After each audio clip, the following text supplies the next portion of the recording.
Hello let's crack nursing family कैसे हो आप सब। आई थिंक आप सभी अच्छे होंगे और मस्त होंगे, जबरदस्त होंगे।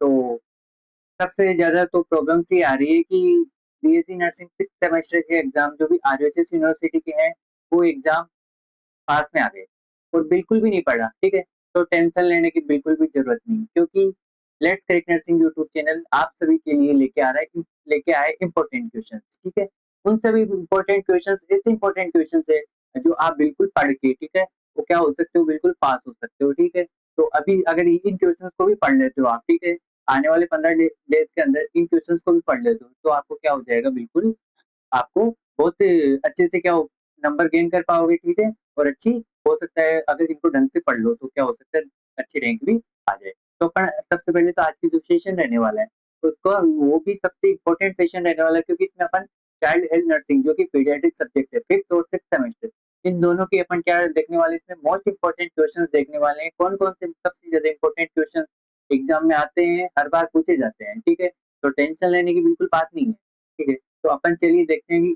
कौन कौन से ऐसे क्वेश्चन है जो हर बार एग्जाम में आते हैं और आएंगे। ठीक है, डेफिनेटली आएंगे। तो चलिए शुरू करते हैं, उन क्वेश्चन के बारे में देखते हैं। ठीक है, तो देखो,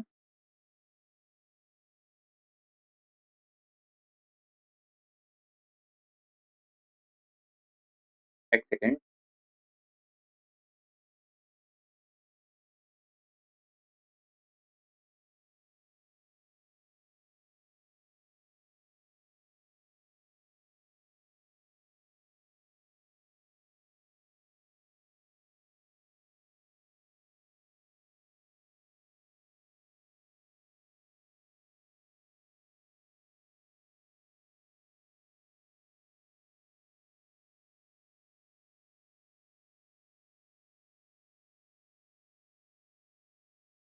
अब फर्स्ट में सबसे पहले तो इम्पोर्टेंट यूनिट आती है, वो आती है अपनी कौन सी, modern concept of child care. ठीक है, इसमें कौन कौन से टॉपिक आते हैं, modern concept of child health care, जो भी मॉडर्न कॉन्सेप्ट है। ठीक है, चाइल्ड हेल्थ केयर से रिलेटेड कौन कौन से कॉन्सेप्ट है उनके बारे में अपने को देख लेना है। ठीक है, प्रिवेंटिव पीडियाट्रिक्स कॉन्सेप्ट और इम्पोर्टेंस देख लेना है। ठीक है, यहाँ से क्वेश्चन आ सकता है, 5 नंबर हो सकता है, 5 नंबर या 3 नंबर में क्या हो, 2 नंबर में क्या हो, यहाँ से इंपॉर्टेंस पूछ ली प्रिवेंटिव पीडियाट्रिक के। ठीक है, और नेशनल प्रोग्राम्स तो डेफिनेटली एक क्वेश्चन आएगा ही आएगा, चाहे आप ये 2 क्वेश्चन तो ना भी देखो तो भी चल जाएगा। ठीक है, ना देखो तो भी चल जाएगा, जबकि ये क्वेश्चन तो आपको देखना ही है, प्रोग्राम बिल्कुल नहीं छोड़ना।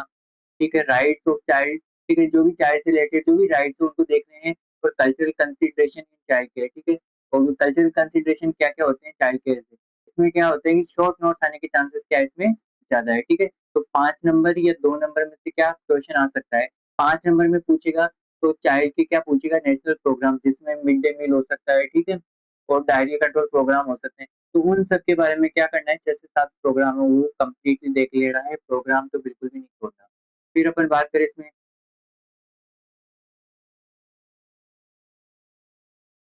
हॉस्पिटलाइज्ड चाइल्ड के बारे में, तो impact of hospitalisation on child health, child and family. ठीक है, क्या क्या वो हॉस्पिटलाइजेशन जो भी चाइल्ड और फैमिली है, उसका उनके ऊपर जो भी हॉस्पिटलाइजेशन से रिलेटेड क्या क्या इम्पैक्ट पड़ते हैं उनके बारे में देख लेना है। फिर रोल ऑफ पीडियाट्रिक नर्स, ये क्वेश्चन आएगा ही आएगा डेफिनेटली, जो भी पीडियाट्रिक नर्स है उसके क्या क्या रोल्स है। ठीक है, कम्युनिकेशन टेक्निक्स विद चिल्ड्रन। ठीक है, और pre operative and post operative care of child, यहाँ से क्वेश्चन पूछ सकता है। और फिर ये क्वेश्चन पूछेगा 100%, तो नहीं बोल सकता, क्वेश्चन आ सकता है। 2 नंबर में यहाँ से क्वेश्चन पूछ सकता है FLACC स्केल के बारे में और FSS स्केल के बारे में। फिर नेक्स्ट यूनिट है सबसे इम्पोर्टेंट यूनिट, इम्पोर्टेंट यूनिट। ठीक है, अब इम्पोर्टेंट यूनिट है, सबसे इम्पोर्टेंट है, तो इसमें क्या करेगी कि जो भी ग्रोथ एंड डेवलपमेंट है उसका क्या आएगा, डेफिनेशन, डेफिनेशन देखना है आपको। फिर प्रिंसिपल्स देखने हैं ग्रोथ एंड डेवलपमेंट की, ग्रोथ एंड डेवलपमेंट के प्रिंसिपल होते क्या है। यहाँ से 15 नंबर में क्वेश्चन आ सकता है डायरेक्ट।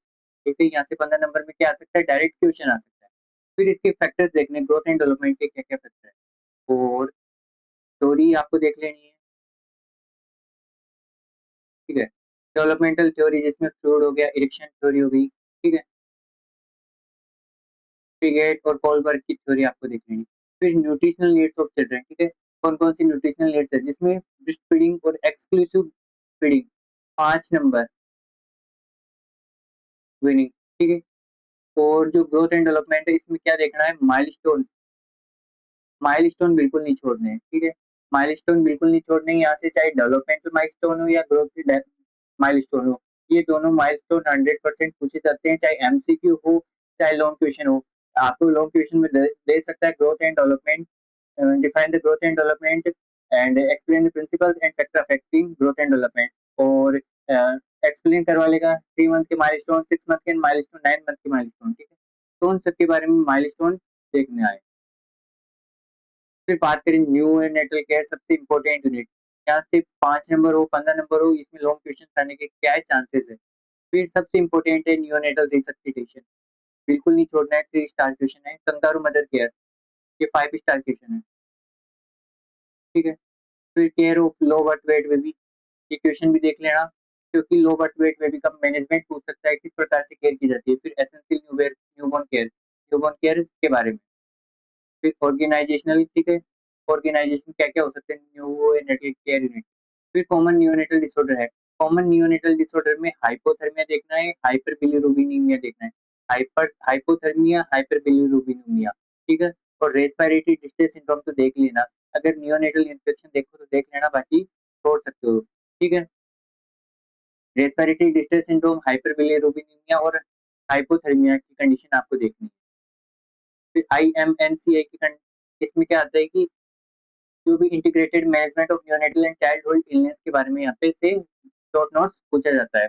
फिर कॉमन चाइल्डहुड डिजीजेज कौन सी है, ठीक है? तो रेस्पिरेटरी डिजीज के अंदर हो गए ब्रोंकियोलाइटिस, ग्रुप डिसऑर्डर और न्यूमोनिया और अस्थमा, ठीक है? ये क्या होंगे ये यहाँ से सबसे ज्यादा वाले क्वेश्चन आ सकते हैं। फिर एंडोक्राइन के अंदर देखो तो जुवेनाइल डायबिटीज मेलाइटस और हाइपोथायरॉयडिज्म, ये 2 डिजीज कंडीशन बिल्कुल नहीं छोड़नी, ठीक है? फिर चाइल्डहुड इमरजेंसी के अंदर पॉइजनिंग, बर्न और foreign body aspiration, child CPR और पीडियाट्रिक लाइफ सपोर्ट क्या करना है इसमें देख लेना और ड्राउनिंग भी देख सकते हो। तो मोस्ट एक्सपेक्टेड क्वेश्चन जो सबसे ज्यादा आने के चांसेस है, neonatal resuscitation, kangaroo mother care, growth and development के principle, impact of hospitalisation on child, ठीक है? और IMNCI, breast feeding and weaning, pneumonia in children, bronchiolitis और pain assessment assessment in children और चाइल्डहुड इमरजेंसी एंड सीपीआर, ठीक है? ये 10 ऐसे क्वेश्चन है जो 100% आने के चांसेस रहते हैं और आएंगे ही।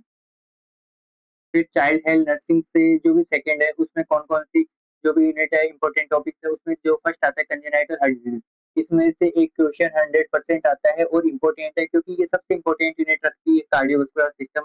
जो भी कंजेनाइटल हार्ट डिजीज कौन-कौन सी, ठीक है? और एग्जाम में इसमें बहुत क्वेश्चन आते ही आते हैं।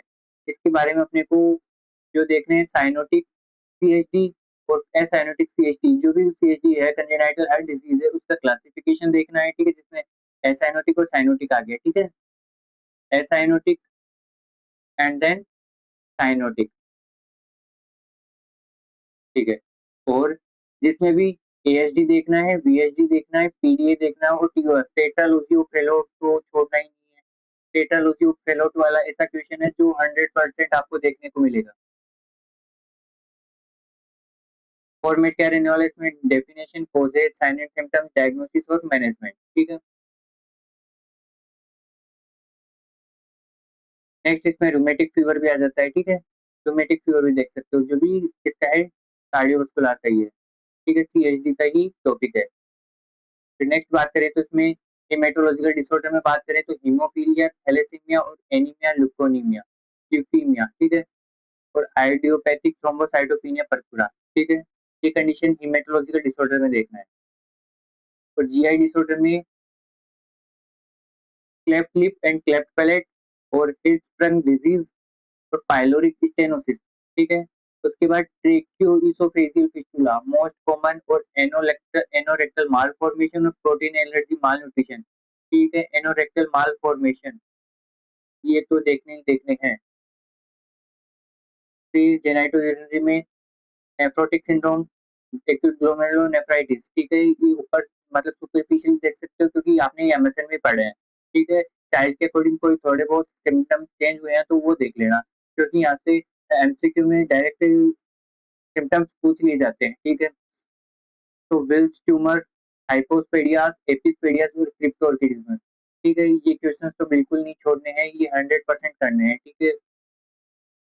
चाहे आप नेफ्रोटिक सिंड्रोम और एक्यूट ग्लोमेरुलोनेफ्राइटिस नहीं भी करोगे तो काम चल जाएगा, लेकिन जब तक विल्स ट्यूमर, हाइपोस्पेडियस, एपिस्पेडियस और क्रिप्टोर्किडिज्म तो करने ही करने हैं। फिर बात करें नर्वस सिस्टम के डिसऑर्डर के बारे में, तो इसमें hydrocephalus, spina bifida, meningitis and then cerebral palsy. ये क्वेश्चंस लॉन्ग क्वेश्चन आने के चांसेस है, और ये क्वेश्चंस 100% इनमें से चाहे हाइड्रोसिफिलिस हो या स्पाइना बाइफिडा, ठीक है? इन दोनों में से ये दोनों क्वेश्चंस में से एक क्वेश्चन देखने को मिलता है। फिर कम्युनिकेबल डिजीज में बात करें तो ट्यूबरक्लोसिस देख लेना, डिप्थीरिया देख लेना, टिटनेस देख लेना, ठीक है? और पोलियोमाइलाइटिस हो सकता है, एचआईवी एड्स चिल्ड्रन के अंदर, और मीजल्स के बारे में देख लेना। तो dengue fever, eye ear and skin disorder में diffractive ear error, otitis media, atopic dermatitis क्या होता है ये देख लेना, ठीक है? जो स्किन का डिसऑर्डर है। और ऑर्थोपेडिक के अंदर सबसे ज्यादा पूछे जाने वाले क्वेश्चन है क्लब फुट, हिप डिसलोकेशन और फ्रैक्चर, ठीक है? ये तीनों क्वेश्चंस, और मेनली तो कौन सा होता है, क्लब फुट याद देखने को मिलता है। फिर नेक्स्ट क्वेश्चन बात करें अपन बिहेवियरल प्रॉब्लम्स में, जिसमें एन्यूरेसिस, ठीक है, nail biting and thumb sucking, फिर टेम्पर टेट्रम, थंब सकिंग और जुवेनाइल डेलिक्वेंसी। फिर नेक्स्ट बात करें अपन साइकेट्रिक डिसऑर्डर में, चाइल्डहुड डिप्रेशन और पीटीएसडी देख सकते हो, कन्वर्जेंट डिसऑर्डर, चाइल्ड स्किज़ोफ्रेनिया, और ईटिंग डिसऑर्डर के अंदर ओबेसिटी, एनोरेक्सिया नर्वोसा और बुलिमिया, ठीक है? और चैलेंज चिल्ड्रन के अंदर चाइल्ड अब्यूज और सबस्टेंस अब्यूज, ये क्वेश्चंस आपको देख लेने हैं। और ये कंप्लीट अगर आप कर लोगे तो हो सकता है आपके अच्छे मार्क्स आ जाए, ठीक है? सारे पढ़ने की जरूरत नहीं है, जो जो इम्पोर्टेंट बताया मैंने वो कंप्लीट कर लीजिए, ठीक है? और ये पाने के लिए, ठीक है, ये पीडीएफ पाने के लिए हमारे चैनल को सब्सक्राइब कर लीजिए, और अदर वीडियोस की नोटिफिकेशन पाने के लिए चैनल को सब्सक्राइब कीजिए और अपने दोस्तों के साथ शेयर जरूर कीजिए, ठीक है? और जो ये पीडीएफ पाने के लिए हमारा जो भी टेलीग्राम चैनल है उसको ज्वाइन जरूर जरूर कर लीजिए, जिसके लिंक मैं इस वीडियो के डिस्क्रिप्शन में दे दूंगा। पढ़ते रहिए, मस्त रहिए। आज के लिए बस इतना ही। Thank you.